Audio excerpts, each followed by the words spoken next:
இந்த நாளுக்கான கர்த்தருடைய வார்த்தை உபாகமம் 5ஆம் அதிகாரம் 16ஆம் வசனம். உன் தேவனாகிய கர்த்தர் உனக்கு கொடுக்கிற தேசத்திலே உன் நாட்கள் நீடித்திருப்பதற்கும் நீ நன்றாயிருப்பதற்கும் உன் தேவனாகிய கர்த்தர் உனக்கு கட்டளையிட்டபடியே உன் தகப்பனையும் உன் தாயையும் கனம் பண்ணுவாயாக. கர்த்தர் இதில் ஒரு பெரிய ஆசீர்வாதத்தை வச்சிருக்கிறாரு. தகப்பனையும் தாயையும் கனம் பண்ணுகிறவனுக்கு நாட்களும் நீடித்திருக்குமா, நல்லாவும் இருப்பாங்களாம் அப்படின்னு சொல்லியிருக்கிறாரு. தாயின் தகப்பனையும் கனம் பண்ண சொல்லி கொடுத்த கர்த்தர் இயேசு கிறிஸ்துவாக வரும்போது அவருடைய தாயின் தகப்பனையும் கனம் பண்ணினார்னு நம்ம பார்க்குறோம். அவங்களுக்கு மரியாதை கொடுத்தார், அவங்களுக்கு உதவி செய்தார், அவங்கள கடைசி வரைக்கும் கைவிடாமல் பாதுகாத்தார். சிலுவை மரணத்தில் கூட தன் தாயை ஒரு நல்ல சீசன் இடத்துல ஒப்பு கொடுக்குறார். ஸ்திரியே அதோ உன் மகன், சீசன்ட்ட அதோ உன் தாய் அப்படின்னு என்ன செய்வார் சொல்லி ஒப்பு கொடுப்பார். தகப்பனையும் தாயையும் கனம் பண்ணுவதில் அவர் என்ன பண்ணார்னா முன்மாதிரியாக இருந்தார். நம்மையும் அதே மாதிரி சொல்கிறார். உன் தேவனாகிய கர்த்தர் உனக்கு கொடுக்குற தேசத்திலே உன் நாட்கள் நீடித்திருப்பதுக்கு, நம்ம இருக்கிற இடத்துல நம்ம நீண்ட ஆயுசோடு வாழணும் அப்படின்னா, நீ நன்றாக இருப்பதற்கு, நம்ம நல்லா இருக்கணும் அப்படின்னாலும் நம்முடைய தகப்பனையும் தாயையும் என்ன செய்யணுமா, கனம் பண்ணணும். இது கட்டளை.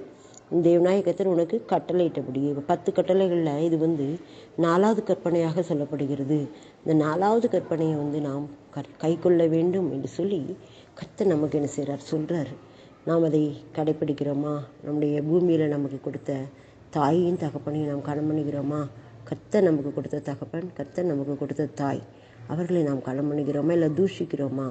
தன் தகப்பனை தூஷித்து தன் தாயின் கட்டளை அசட்டை பண்ணுகிறவனுடைய கண்ணை நதியின் காகங்கள் பிடுங்கும், கழுகின் குஞ்சுகள் தின்னும் அப்படின்னு நீதிமொழிகள் இருக்குது. அப்போனா தகப்பன் தாயினுடைய கட்டளைகளை கீழ்ப்படியணும், தூஷிக்கக்கூடாது, அவமதிக்கக்கூடாது, கனம் பண்ணணும் அப்படிங்கிறத கர்த்தர் நம்ம கற்றுக் கொடுக்கிறார். நாம் நல்லா இருக்கணும் அப்படின்னா, நம்முடைய ஆயுசு நாள் நல்லா இருக்கணும்னா அப்பாவே அம்மாவே நம்ம என்ன செய்யணுமா, கனம் பண்ணணுமா? அப்படிப்பட்ட கிருபைகளை கர்த்தர் நமக்கு தர வேண்டும். நாம் ஜெபிக்க வேண்டும். யோசிச்சு பார்ப்போம். எல்லாரும் உங்கள் அப்பா அம்மாவை நீங்கள் மதிக்கிறீங்களா, கனம் பண்ணிக்கிறீங்களா? சில இடங்களில் மதிக்கிறதே கிடையாது. ஆமாம், அவங்க வயசு காலத்தில் அவங்க புலம்பிக்கிட்டு இருப்பாங்க, அவங்க பேச யார் கேட்பா அப்படின்னு பிள்ளைங்க அசட்டை பண்ணுவாங்க. அதே மாதிரி பார்க்க முடியலன்னு சொல்லி கொண்டு போய் முதியோர் இல்லத்தில் போய் சேர்த்துருவாங்க. இப்படியெல்லாம் நிறைய காரியங்கள் நாட்டில் நடந்துகிட்ருக்கு. ஆனால் கர்த்தர் நம்மை என்ன சொல்கிறாருன்னா, வேத புத்தகத்தின் வழியாகவே நம்மை எச்சரிக்கிறார், சொல்லி கொடுக்கிறார், ஆலோசனை கொடுக்கிறார். உன் தகப்பனை உன் தாயும் கனம் பண்ணு, அப்போ தான் நாட்கள் எடுத்திருக்கும், நீ நல்லா இருக்க முடியும் அப்படின்னு சொல்லி நமக்கு கற்றுக் கொடுக்கிறார். நாம் அதை என்ன செய்யணும், கற்றுக்கொள்ள வேண்டும். எத்தனையோ கர்த்தருடைய பிள்ளைகள் கூட இந்த கட்டளைகளுக்கு கீழ்ப்படியலை. ஆனால் புறஜாதியாக இருக்க பிள்ளைகள் சன்மார்க்கமாக என்ன செய்கிறாங்கன்னா அம்மா அப்பாவை நல்லா வச்சுக்கிறாங்க. அப்படி இருக்குது. அப்படின்னா இந்த கற்பனைகளை நாம் கீழ்ப்படிய வேண்டும் என்று சொல்லி கர்த்தர் நமக்கு கட்டளை கொடுத்திருக்கிறார். இரண்டாவதாக நம்ம பார்க்கும்போது தகப்பனும் தாயும் நமக்கு உலகத்தில் இல்லைன்னா கூட முதியவர்களை கனம் பண்ணணும். அப்புறம் தகப்பனை போல தாயை போல இருக்கிற பிதாவை நாம் கனம் பண்ண வேண்டும். என் பிதா என்னை கனம் பண்ணுகிறவனே நான் கனம் பண்ணுவேன் அப்படின்னு கர்த்தர் சொல்கிறாரு. அதில் நாம் அவங்கள நம்ம என்ன செய்யணும், கனம் பண்ணணும். கர்த்தரை நாம் கனம் பண்ணணும். அப்போ கனம் பண்ணும்போது பிதாவையும் தாயின் தகப்பனை கனம் பண்ணுவதற்கு உவமையாக சொல்லப்படுகிறது.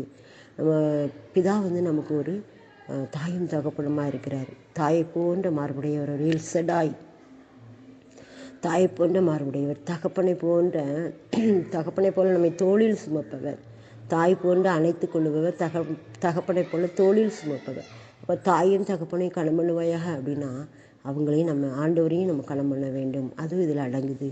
இப்போ நாம் கனம் பண்ணுகிறதில் ஒருவர் கூட முந்திக் கொள்ள வேண்டும் அப்படின்னு சொல்லப்பட்டிருக்கு. அப்போ நாம் கர்த்தருடைய வார்த்தையில் கீழ்ப்படிவோம், ஆசீர்வாதத்தை சுதந்திரித்துக் கொள்வோம். நிச்சயமாகவே இதன்படி நம்மை கர்த்தர் ஆசீர்வதிப்போம். உன் தேவனாகிய கர்த்தர் உனக்கு கொடுக்கிற தேசத்திலே உன் நாட்கள் நீடித்திருப்பதற்கும் நீ நன்றாயிருப்பதற்கும் உன் தேவனாகிய கர்த்தர் உனக்கு கட்டளையிட்டபடியே உன் தகப்பனையும் உன் தாயையும் கனம் பண்ணுவாயாக. தகப்பனையும் தாயையும் கனம் பண்ணுகிறவனுக்கு நீடித்த ஆயுசையும் நல்ல வாழ்க்கையையும் கர்த்தர் கொடுக்கிறார். அதை நம்ம விசுவாசத்தோடு பற்றி கொள்வோம். நிச்சயமாகவே ஆண்டவர் அதன்படியே நடத்துவார். அப்பா அம்மைக்கு நன்றி செலுத்துகிறேன். இந்த நேரத்தில் கொடுத்த அருமையான வார்த்தைக்காக நன்றி. இந்த வார்த்தைகளின்படி நாங்கள் நடப்பதற்கு வேண்டிய பலனை தாங்க, ஞானத்தை தாங்க. நாங்கள் எங்களுடைய தாய் தகப்பனை கனம் பண்ண வேண்டும். எங்களுடைய பிள்ளைகள் எங்களை கனம் பண்ணணும். ஆண்டவரை முதியோர்களை கனம் பண்ணணும். இப்படிப்பட்ட கிருபையை நீங்கள் கொடுத்து பிள்ளைகளுக்கு ஞானத்தை கொடுத்து ஆசீர்வாதத்தை சுதந்திரத்துக்குள்ளும் வழியையும் கொடுத்து நீர் பொறுப்படுத்திக் கொள்ளுங்க. அதே போல் தாயின் தகப்பன் போன்ற பிதாவையும் நாங்கள் கர்த்தராகி இயேசு கிறிஸ்துவையும் நாங்கள் கனம் பண்ணணும். உண்மை கனம் பண்ணும்போது நாங்கள் ஆசீர்வாதத்தை சுதந்திரிக்க முடியும். ஒப்பு கொடுக்கிறோம். பொறுப்படுத்திக் கொள்ளுங்க இயேசுவின் மூலம். ஆமென்.